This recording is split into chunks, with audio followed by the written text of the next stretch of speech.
ಕರ್ತನಾಮಕ್ಕೆ ಸ್ತೋತ್ರವಾಗಲಿ. ಈ ದಿನದ ಕೀವರ್ಸ್ ಪ್ರಮುಖ ವಚನ ಪುಸ್ತಕ 27 ದಾನಿಯೇಲ. ಅಚಲವಾದ ನಂಬಿಕೆ ಮತ್ತು ಧೈರ್ಯ. ನಿಮ್ಮ ಬೈಬಲ್ನ ತೆರೆದು ಈ ವಾಕ್ಯವನ್ನು ಓದ್ರಿ. ದಾನಿಯೇಲ 3ನೇ ಅಧ್ಯಾಯ 17 ಮತ್ತು 18ನೇ ವಚನ. ಒಂದು ವೇಳೆ ಹಾಗೆ ಇದ್ದರೆ ನಿಶ್ಚಯವಾಗಿ ನಾವು ಸೇವಿಸುವ ನಮ್ಮ ದೇವರು ಉರಿಯುವ ಬೆಂಕಿಯ ಆವಿಗೆಯೊಳಗಿಂದ ನಮ್ಮನ್ನು ತಪ್ಪಿಸಲು ಸಮರ್ಥನಾಗಿದ್ದಾನೆ. ಓ ಅರಸನೇ, ನಿನ್ನ ಕೈಯಿಂದಲೂ ನಮ್ಮನ್ನು ತಪ್ಪಿಸುವನು. ಆತನು ಒಂದು ವೇಳೆ ತಪ್ಪಿಸದಿದ್ದರೂ, ಓ ಅರಸನೇ, ನಾವು ನಿನ್ನ ದೇವರುಗಳನ್ನು ಸೇವಿಸುವುದಿಲ್ಲ, ನೀನು ನಿಲ್ಲಿಸಿರುವ ಬಂಗಾರದ ಪ್ರತಿಮೆಯನ್ನು ಆರಾಧಿಸುವುದಿಲ್ಲವೆಂದು ನಿನಗೆ ತಿಳಿದಿರಲಿ ಅಂದರು.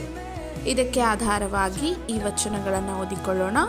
2 ಪೂರ್ವಕಾಲ ವೃತ್ತಾಂತ 20ನೇ ಅಧ್ಯಾಯ 17ನೇ ವಚನ, ಎಫೆಸ 6ನೇ ಅಧ್ಯಾಯ 14ರಿಂದ 17ನೇ ವಚನ, 1 ಪೇತ್ರ 5ನೇ ಅಧ್ಯಾಯ 9ನೇ ವಚನ. ಆಮೇನ್.